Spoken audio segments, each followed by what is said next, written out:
muito de um poeta gaúcho chamado Mário Quintana, muita gente o conhece, é um homem estupendo, que deu um azar danado, morreu há 20 anos, na mesma semana que o Ayrton Senna. E quando você é alguém muito importante, mas alguém famoso morre perto, você desaparece do circuito. Tanto que tem gente que não sabe que Mário Quintana morreu, né? Outros talvez nem de que ele viveu. Né? E Mário Quintana, um homem especial, inclusive com uma grande qualidade. Ele morreu solteiro, com quase 88 anos de idade. E ele tem a melhor resposta que eu já vi para não se casar.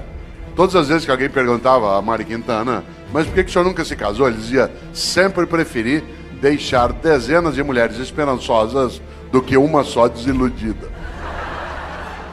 Que é um argumento ecológico, é um argumento que nos ajuda, né, a pensar um pouco. Pois bem, Mário Quintana tem uma trova especial. Ele disse, um dia pronto, me acabo. Seja o que tem de ser, morrer que me importa, o diabo é deixar de viver. Olha só, um dia pronto, me acabo. Seja o que tem de ser, morrer que me importa, o diabo é deixar de viver. E quando que você e eu deixamos de viver? Quando a gente tem uma vida pequena, banal, fútil, inútil, superficial. Afinal de contas, nós somos mortais. Isso significa que nós não temos a eternidade para ter uma obra que honre uma vida para que ela não se apequene. No livro Qual é a Tua Obra, aqui mencionado, que aliás dá título a esta palestra, eu menciono também, né, um autor britânico do século XIX chamado Benjamin Disraeli. Benjamin Disraeli foi inclusive o primeiro-ministro da Rainha Vitória. E Benjamin Disraeli diz o seguinte, a vida é muito curta para ser pequena. A vida é muito curta para ser pequena. Já basta que ela curta seja para que eu consiga apequená-la de algum modo.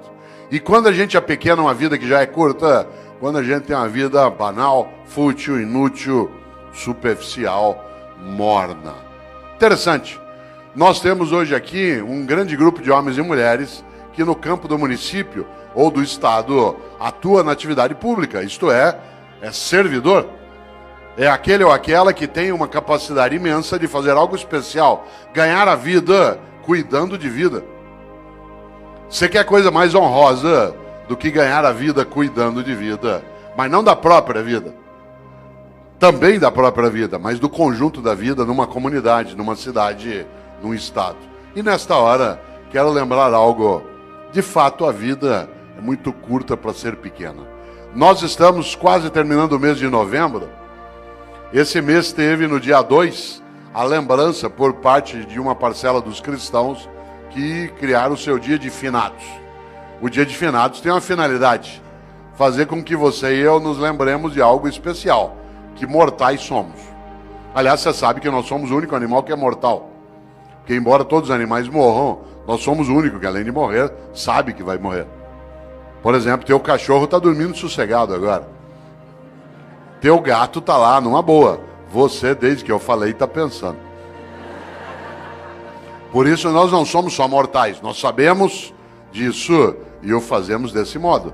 Olha que coisa boa. Por isso, eu queria lembrar exatamente nessa direção. O dia 2 de novembro, para alguns, lembra exatamente a ideia de finados. E é interessante porque este mês, curiosamente, ele é o penúltimo mês do ano. Mas ele nem sempre foi assim. Olha que coisa. Aliás, se o teu filho te perguntar, por que o mês de novembro é o mês 11? O que o mês de dezembro é o mês 12? O que você vai responder?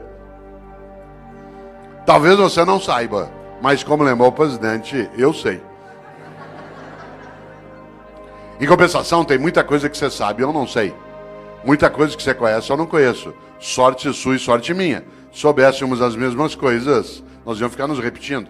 Ainda bem que você sabe uma coisa, eu sei outra, a gente troca e cresce. Vida é isso. É a capacidade de partilha. Parênteses, dentro do parênteses, partilha. Vida é partilha.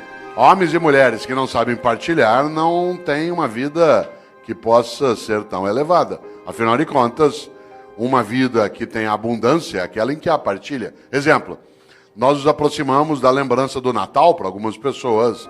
Uma mesa de Natal abundante não é aquela que tem muita comida, é aquela que tem partilha. Às vezes a única coisa que você tem sobre uma mesa de Natal é comida. E muita. E nenhuma partilha.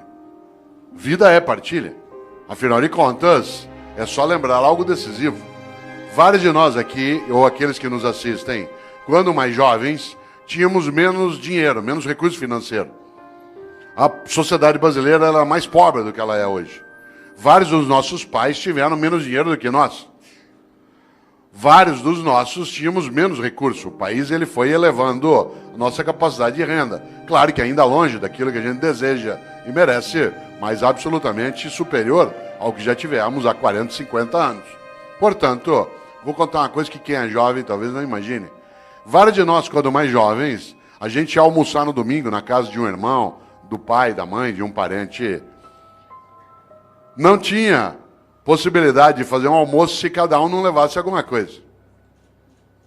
E aí vinha um milagre magnífico na vida. Cada um de nós levava um pouquinho. Mas na hora de ir embora, todo mundo levava mais do que tinha trazido. Esse é um milagre maravilhoso. Esse é um milagre da multiplicação. Olha que coisa. Cada um de nós levava só um pouquinho. Um frango, uma maionese, uma lasanha. Mas na hora de ir embora, depois que você juntava e todo mundo comia, sobrava. E cada um levava para casa mais do que tinha levado para o almoço. Nós temos essa condição em qualquer cidade, em qualquer comunidade, em qualquer família, no planeta. Claro. Nós só não o fazemos no dia a dia porque uma parcela ainda tem uma ética absolutamente individualista, exclusiva, malévola, deletéria, destrutiva, predatória. Aliás, alguns acham que a regra na vida é cada um por si, Deus por todos. Mahatma Gandhi nos alertou sobre isso. Ele disse um dia, olho por olho, uma hora acabamos todos sem enxergar. E essa é uma coisa séria. E aqui na sala, quem não enxerga sabe muito bem o impacto que tem, né? Que não enxerga com os olhos, né? Que enxerga com os ouvidos ou com os dedos. Sabe o impacto que isso tem, né? No nosso cotidiano. Por isso, cautela. A lógica do olho por olho, ela é arriscadíssima. E se a gente observa, nós temos uma coisa séria, né? Que é a nossa incapacidade, às vezes, de pensar na nossa mortalidade. Por isso, volto. Por que o mês de novembro é o mês 11? Por que o mês de setembro é o mês 9? Talvez algumas pessoas não saibam, mas até o século I a.C., até o século I a.C. no mundo romano, o ano se iniciava em 1º de março. O ano se iniciava em 1º de março. O primeiro dia do ano era 1º de março. E o último era 28 de fevereiro. Por isso, quando o ano se iniciava em março, setembro era o mês 7. Outubro era o mês 8. Novembro era o mês 9. Foi Júlio César que alterou o calendário e colocou janeiro e fevereiro no início do ano, produzindo alguns distúrbios. Um deles que o segundo mês do ano passou a ser um mês mais curto. E antes ele era o último, servia para ajustar o calendário. O segundo distúrbio é que parte dos meses o nome perdeu o sentido. Novembro virou mês 11. Olha quanta coisa inútil você não sabe. Mas eu sei. E eu partilho contigo, agora você sabe também. Olha que coisa boa.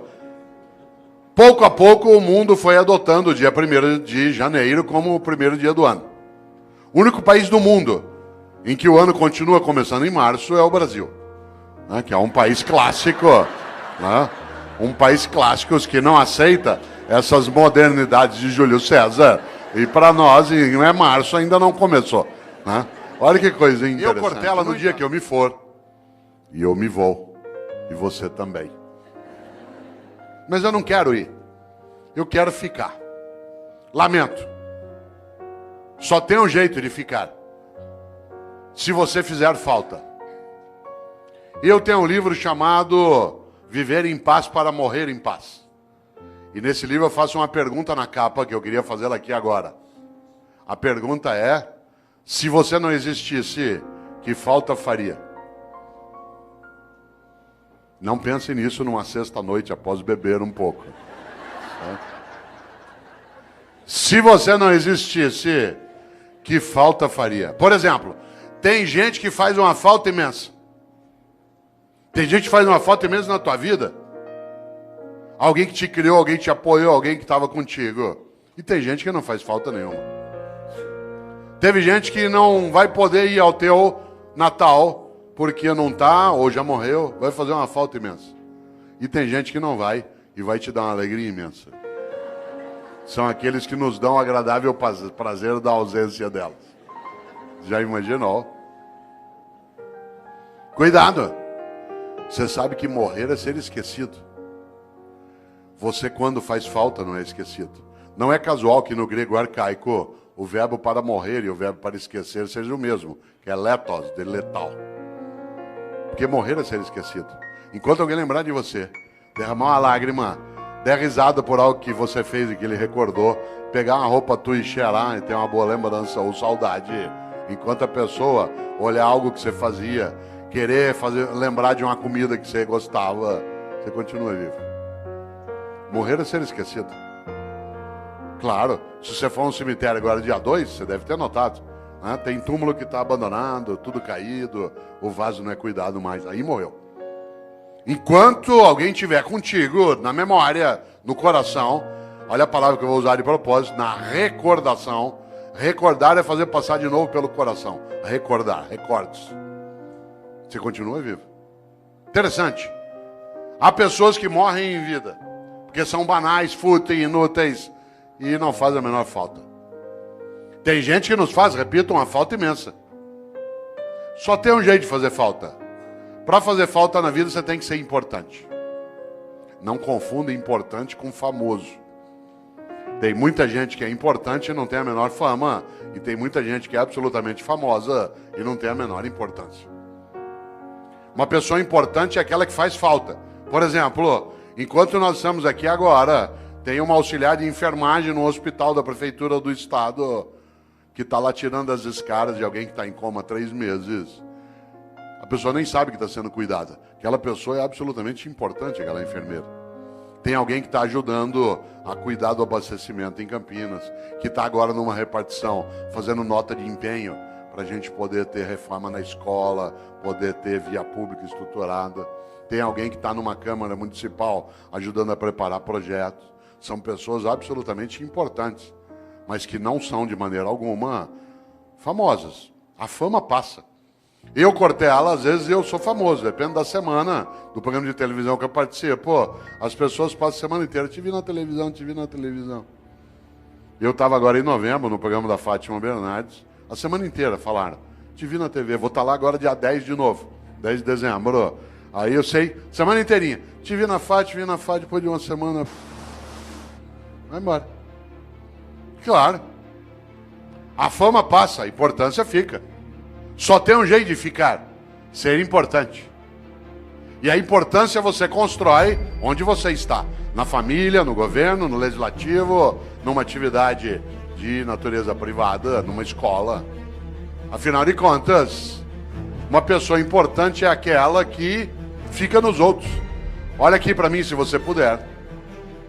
Parênteses, por que eu disse olha para mim se você puder? Porque há pessoas entre nós que não enxergam com os olhos. E eu não posso dizer, olha aqui para mim. Porque isso significa que eu estou excluindo pessoas. Há pessoas que não ouvem com os ouvidos. Elas ouvem com as mãos. E por isso eu não posso, no meu cotidiano, esquecer disso. Porque do contrário, eu acabo tendo uma obra que é parcial. Por isso, olha que interessante. Volto a esse pedaço. O que é alguém que é importante? Olha para mim se você puder. É alguém que eu levo para dentro. O gesto que eu estou fazendo é da mão em direção ao peito. Que eu levo para dentro. Quando alguém te importa, porta para dentro, importar. Você se torna importante quando alguém te leva para dentro dela. Quanta gente é importante? Olha que coisa. Levou para dentro. Por isso, volto eu aqui a uma questão. Você que ainda tem um tempo de desespero até 11 horas. Qual é a tua obra? Quando você se for, e você se vai, e eu também, o que vai ficar? O que vai ficar que não estrague, não apodreça? E repito, não seja objeto de disputa odiosa. Isto é, o que você e eu fazemos que honra nossa própria existência?